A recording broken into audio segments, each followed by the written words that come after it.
Okay, the people are here. Are we ready? Have we located ourselves in a little bit of lostness and a little bit of natural scenario for our creativity? Ready to move on? Let's move on. Oh, if you would like to access these slides, just go ahead and either click on that link that Kai put in the chat for us, or go ahead and use your phone and scan it. There's a bunch of prompts, and I don't expect you to do them all, but I give you prompts for, thinking about later.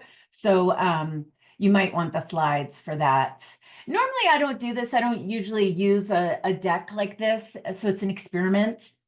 And which strangely makes me nervous.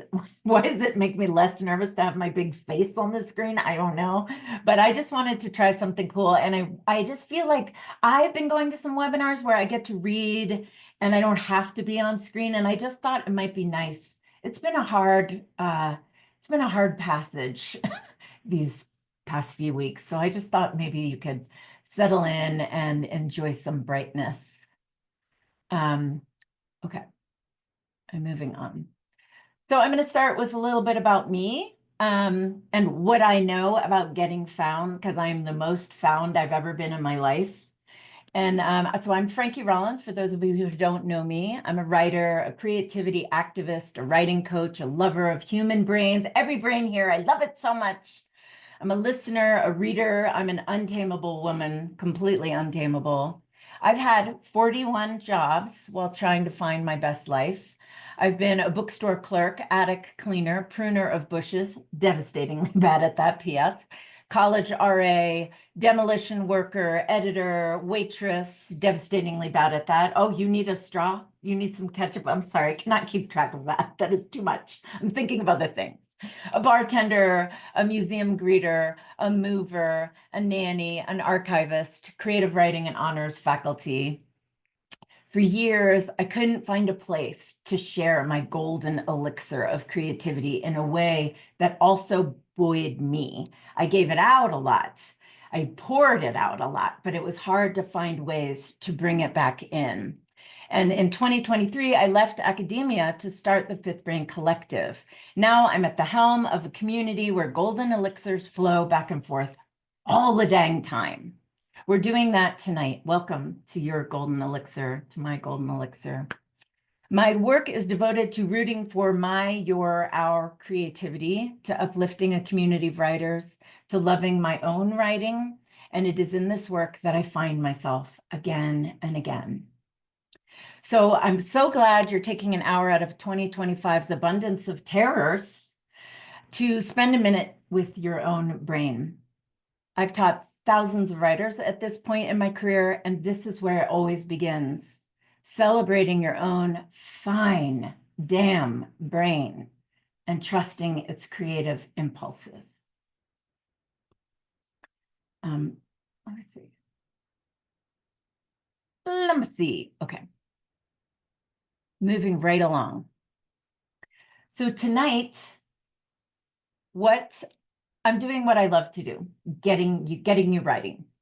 I'm going to vehemently exhort you as an act of joy, self-preservation, and community to get into or back into your writing. It is an act of intimacy between you and your brain to write.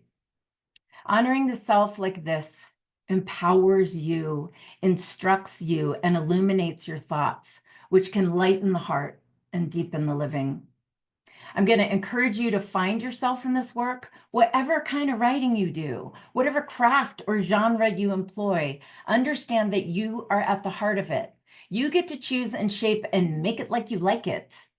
Creativity isn't about being perfect. It's about exploration and discovery. I think that gets beaten out of us sometimes by teachers and writing programs and civilization.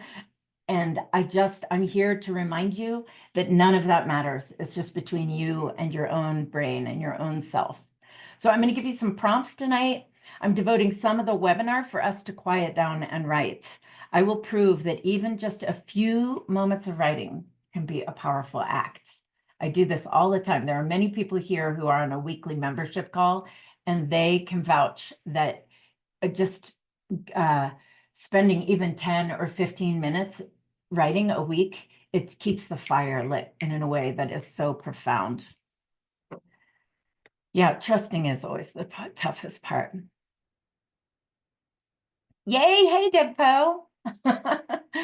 So what the hell is a fifth brain anyways? You know, I named my collective after the fifth brain, which is a thing that I made up, by the way. But I love it. It's super effective. I think it really helps us understand things in a certain way. So the fifth brain is a metaphor for ease of accessing imagination, harnessing material, and trusting in each writer's uniqueness. The fifth brain works in the unconscious, making connections. We exist in a sea of internal emotions, a constant sea of internal emotions, settings, relationships, memories, and associations. The most crucial part of the brain, the fifth brain, is the one that synthesizes all these streams of information. These streams make up your imagination, and it's up to you to trust that your way of thinking is singular to you, and that if you want to write, you have what you need to do so. Everything you do towards an act of creativity is driven by your fifth brain, and it is inherently yours. Do not give it away because of fear. So pop one thing into the chat that other people might be surprised to know about you. Maybe a wild experience you had, like, for example, my sister once in Tunisia almost got run over by a train as she ran after it and jumped onto it as like an 18-year-old. Maybe you have a secret collection of things. Maybe you have a secret hope. Maybe you have a secret skill. I am a French bistro cook, basically for myself. That's my secret skill. Give us a little secret thing that you love. Something, or it doesn't have to be secret, actually. Don't tell me your secrets. Somebody here is writing a book about that. We'll do that after she writes that book. But just something that is surprising that we might not know about you. Suck it to us.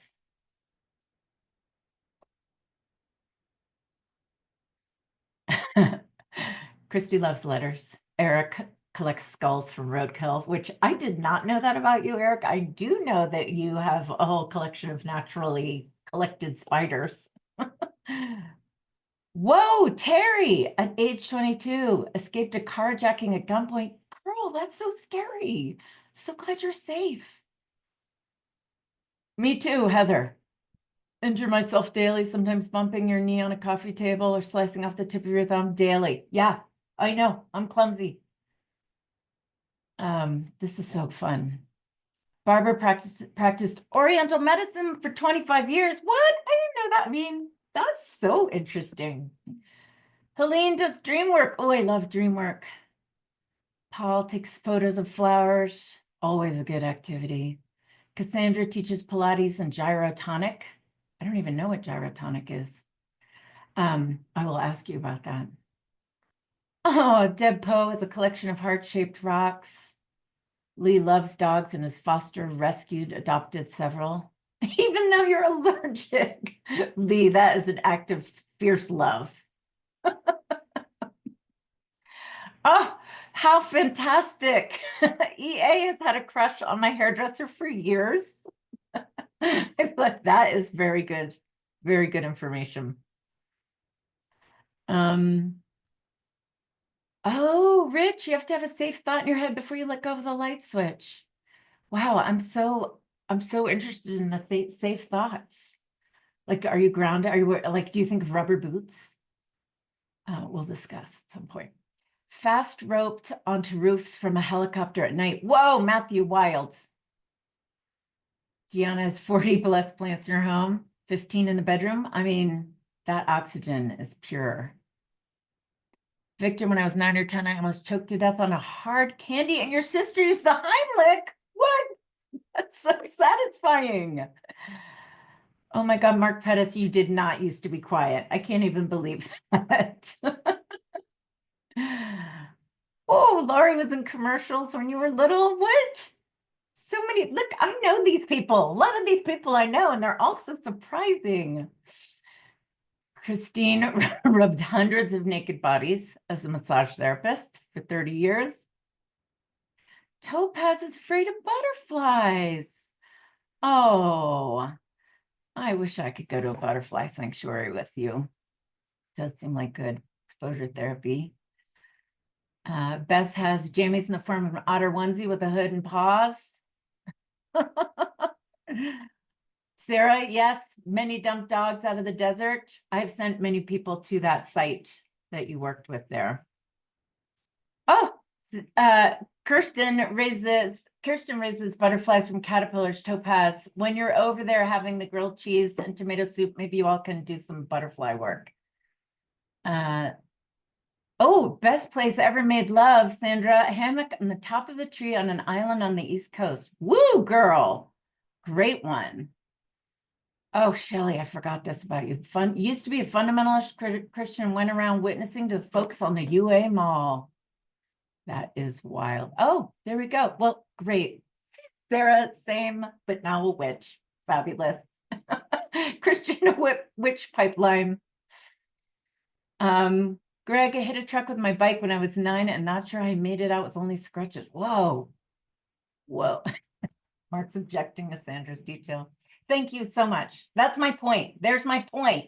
Is the thing is you cannot predict who people are or what they've done or where they've been. And so we're often convinced that there's a right or wrong way to do our writing or to think about writing, or that our fifth brains aren't going to provide us with anything interesting. And I just call bullshit on that. And especially in a climate of homogenization that's going on in America right now, it's time for us to celebrate our weirdnesses and our differences and our magic and to claim our voices. Okay, let's go on to the next thing. That's it. I'm exhorting. This is me exhorting. Just in case you're wondering when the exhorting part is. This part is me exhorting. We're gonna write, I promise. So regarding lostness and getting found, writers come to me all the time lost about the subject of writing. This is a particular wilderness of the mind, being lost in your own mind. And seekers are looking for the oracle of permission. Seekers looking for the confirmation that anybody gives a damn if they write or don't write. Seekers who are, by their very existence, fonts of experiences, knowledge, images, ideas, imagination, fears, hungers, ferocities. I talk to writers and read books because I desire wisdom that writing and writers and artists and thinkers provide. Each of us has wisdom, our own fractals of wisdom based on our human condition. Imagine it's the end of the world. We will need all kinds of knowing to help us survive, not just one single kind. It's so much easier to turn the fear of getting writing done around than anyone realizes, and it just starts with writing. But first, I just want to go over something many of you have seen me do before. I like to gesture at my bookshelves. This is not even the half of my bookshelves, and say, who granted all these people permission to write their books? Who? Is there somebody? Is there a king of books? Is there one person who teaches you that you're allowed to write? No, it's not true. Walk into any bookstore, right? And there are thousands and thousands of writers and books. And are all of those books for me? Are they all for you? Are they all things you want to read about? Hell no. No, they're not, because we're all so different. We all have so many different ideas. But could I go into any bookstore and find, I don't know, like 1,000? Yes, I could. But the idea that you have to have permission to do your writing, and that there is somebody, like some teacher, some dean of a university, like, are they the ones who grant you permission? It's just a false belief that somehow, I think partially academia has brought into the life of creative writing and art, that that you have to have permission from a mentor or a teacher. Yes, can you learn craft? Can you get ideas? Can you help shape your text into the form you want to with the help of a mentor or guide? Yes, but you do not need permission. If you are a person who writes or who wants to write or thinks about writing, then that makes you a writer. I get very hopped up on this subject, as you can tell. But I just want you to know that nobody owns the creative world. You own your own creative world. And I just also like to ask in this moment of thought about writing, do you think David Bowie asked people, do you think it's okay if I write songs? Do you think it's okay if I dance? Do you think it's okay if I create another persona called Ziggy Stardust?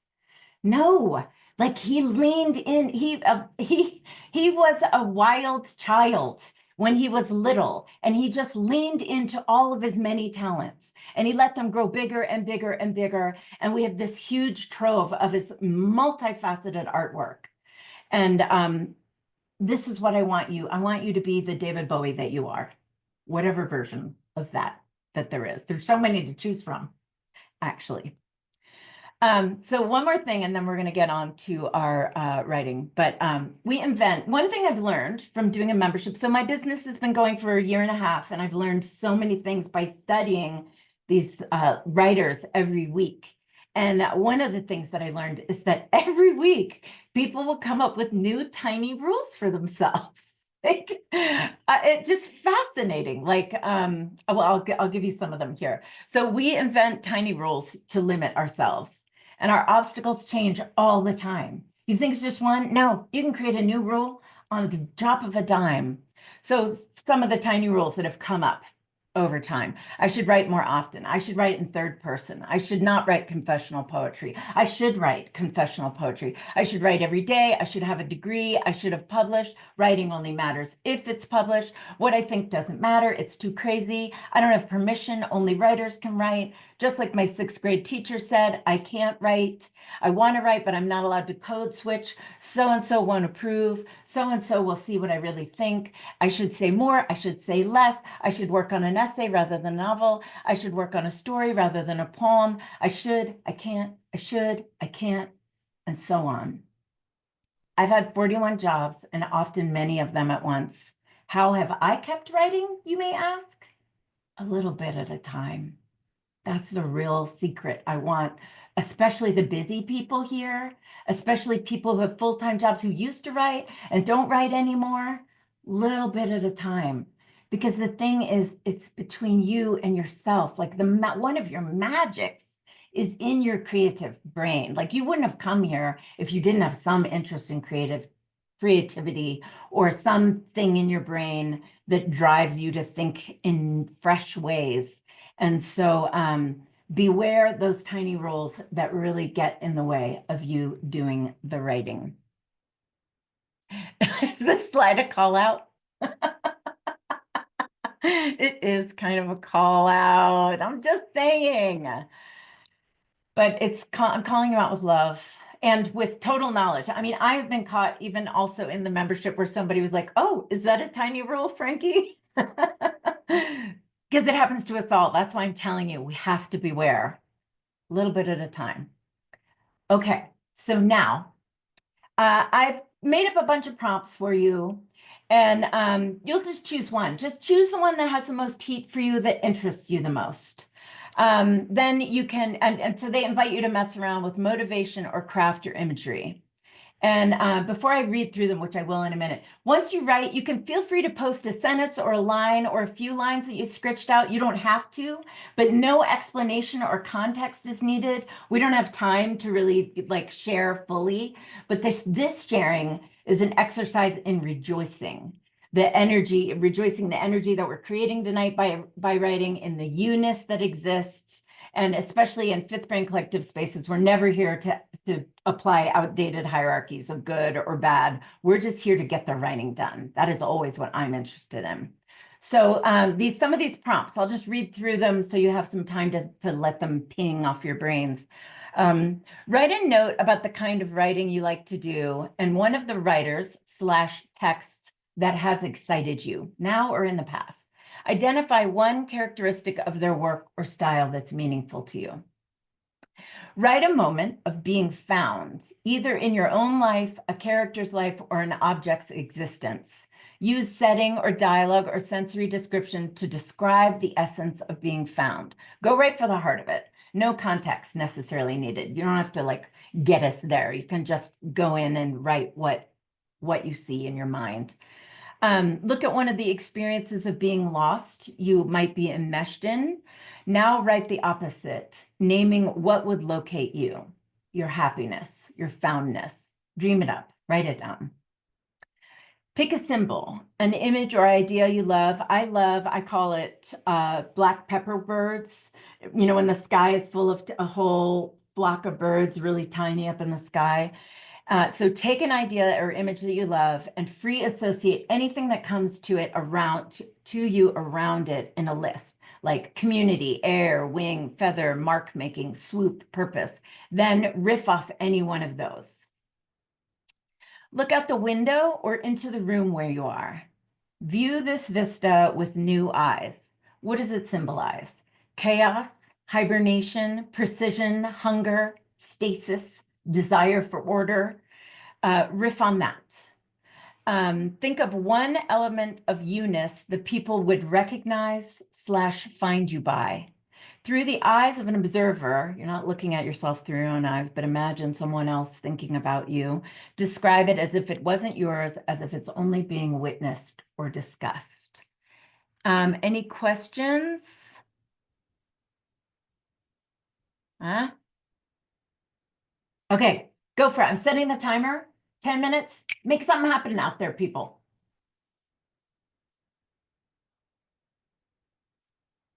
How the hell do I?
As is my way, I'm adding 5 minutes. Keep going.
Okay, take another minute or two to write down a note. If you were headed somewhere, write a little note to yourself telling you where you were going. You think you'll remember, but sometimes you go back to it and you're like, what the hell is that going on about? So just take another minute or two to do that.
Fun. I know everybody's reading. I'm just gonna read some. So the instructions were just to share a line if you want to, of anything that you liked that you wrote, but you don't have to. We're not pressuring anybody. I mean, actually, this whole thing is me pressuring you to write, truth be told, but I'm not pressuring you to share. And some of the people are sharing a lot is because they're regular collective members who are used to just putting entire books in there. Also, if you don't know, you can spread out the chat on the screen and see things bigger. There's a little arrow. I mean, you can grab it and make it bigger. So I'll just share some. I'm going to share mine first because it shows up first. The pepper birds locate me in my unlocatability, roamer that I've been. Also, they locate every version I've been from childhood to middle age, gasping with the same delight. Sandra says, I thought I was going to write about loving to write fiction, but I also love writing creative nonfiction. I admire Rebecca Solnit's essays. When I read The Faraway Nearby, I was so touched by how she wrote about her mother's dementia, and all the titles in her books are infinitely cool. I also love her concept of breaking the story, as in taking the journalistic phrase and twisting it into an activism that shakes up everything. So breaking the story means to undo the mainstreamness, expose the counterfeit, create bright ways of seeing the collective truth. Beautiful. Yeah, I love soulmates too so much. Meet me from Lee. Meet me where I am, where you remember me. It will never be the same, but it could still be beautiful. For as long as I'm still here, there are vanilla and lilac scented whispers disguised as hope. Whew, beautiful. Chatting. I love there's some chatting. Prompting, not pressuring. Thank you, Cassandra. That is my jam. I'm so fucking asleep. Deep in REM, the sleep phase that paralyzes the body is the protector of memory, processor of the day's events. My eyes dart back and forth underneath my eyelids. Dreams swirl in my relieved brain, connecting the wondrous and mundane of my days. Like lovely faces, like nice times, like music heard or other soft, soothing sounds, like water, like rain, like ocean waves. These are all so beautiful. From Dottie, they are like the sea, infinite and somber, ending only with the earth's curve. Ooh, beautiful. From Sarah, the text writer that excited me most is Braiding Sweetgrass by Robin Wall Kimmerer. I could write a book about this book, but the thought that came to me tonight is that no experience is too small. She talks about everyday things in vivid, loving detail that reminds me of the wonder it is to be alive. Yeah, amen. Such a great book. From Deanna, those who know her will recognize her by the way she lingers near the rain, her eyes fixed on something far beyond what anyone else can see. She moves like a woman who has walked through storms and carried them home in her pockets, who has swallowed grief and let it bloom in her throat. When she laughs, it is a sound that comes from deep within the earth, like wind threading through leaves before a storm. Beautiful. Topaz, I chose a prompt regarding what writing I love to consume. This is my reflection on investigative journalism.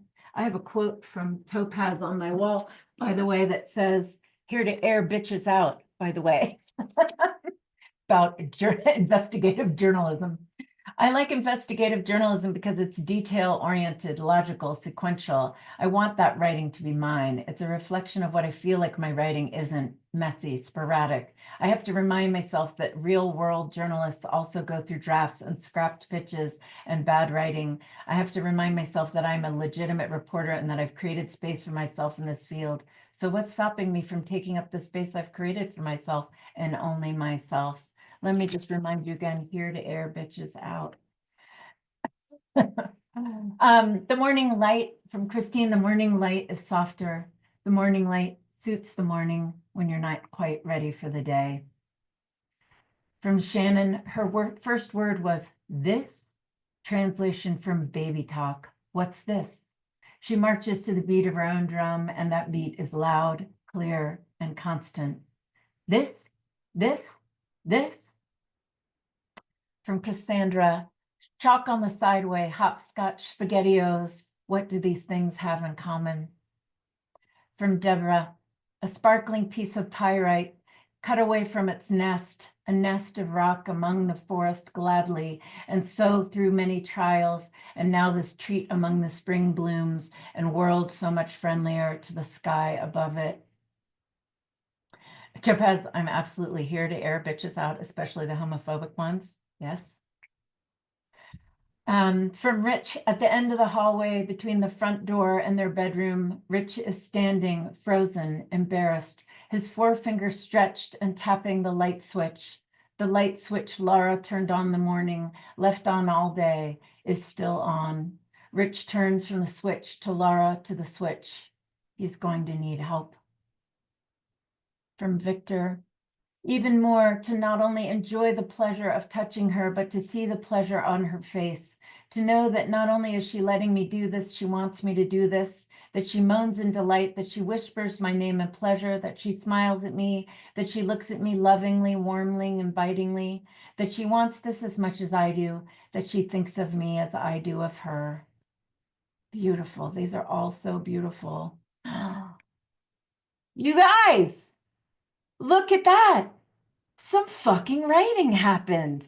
10 minutes, maybe 15. From John Martone, I think of location and locating me like finding a waiting, missing puzzle piece, a place that is shaped like me, a place in a community that folds around me and finds me. Connecting with a stranger is like being found for you both.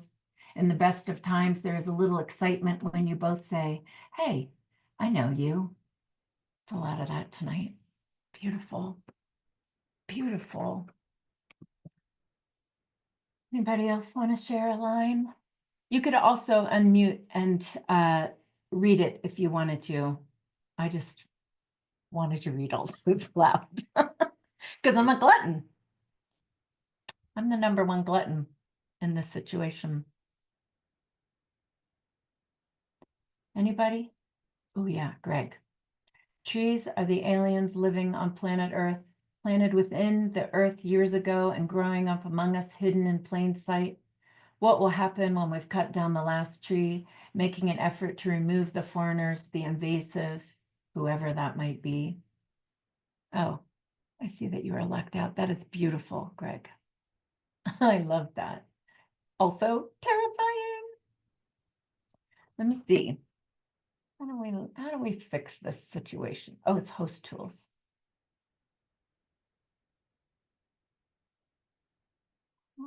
There we go. Now can you unmute if you wanted to? Oh, what a surprise. My host tools are bullshit. I just fixed it. You should be able to now. Okay, thank you, Kai. I can unmute. I don't know if it works for everybody or I don't know. Okay, yeah, no, I think Kai fixed it for us. Frankie, mine is right above yours. Oh, thank you. I'm getting to it. Don't you fear. Oh, yeah, sorry, babe. Hi. The cave. I once was a carpenter who worked in all types of weather. From that, project management was a short trip. Then on to general project management, where it was a desk in the morning, the field all day, and a desk in the evening. Looking at my office that once was just an empty desk against two big windows, a MacBook Pro, a 15.6-inch one I borrowed from my wife when mine kicked the bucket. I sat on the edge of the chair, bouncing my leg, rushing through proposals and submittals before I was due back in the field, back outside. Now my view is blocked by three 32-inch monitors and a curved array with a professional microphone and high-definition camera, Bluetooth ergonomic keyboard and mouse. The desk resembles the dash of a spaceship, a pair of black and white desk speakers for the regular sound, and a network adapter to take my music from my computer to my hi-fi setup behind me. Water bottles, coffee cups, granola bars, and crackers to handle the hunger. I leave only now to visit the facilities or refill a beverage container. My free world is gone. My view of the world is gone, and I am now in a cave of my own making. Ooh, oh yeah. It sounds terrible except for all that sweet ass gear. There's a lot of fat gear. And of course I wrote about the cow. So and you knew I was. I mean, thank you for also telling us that you were locked out. Okay, I'm just going to share this last screen. So if anybody is looking for more, so one thing you should really know for reals is that, how the hell do I share my screen again? Okay, I got it. I got this. No, I don't. I do got this, but it's just going to be a minute. This is me modeling imperfection for all my friends. The last slide I wanted to show you is that you came to this writing workshop, so I know you're a person who wants to write. I take that seriously. I think it matters. I believe it's important. I grant you permission, but really you have to grant you permission. Do you? And I built the Fifth Brain Collective to offer support for your writing. So we've got stuff going on. One most basic thing is we have something called Fruit Cup on Thursday nights that our friend Mark Pettis there runs. And it's a free writing sprint for an hour. You just get on Zoom and write with the solace and love of other people. And then afterwards, usually we shoot the shit about writing for a while. But I also do one-on-one writing coaching. If you have a project that is burning in you, get in touch with me. We can figure out something. I have a set of different packages. I have online courses. I have, what else do I have? Live workshops. So you can go check it all out at thefifthbraincollective.com.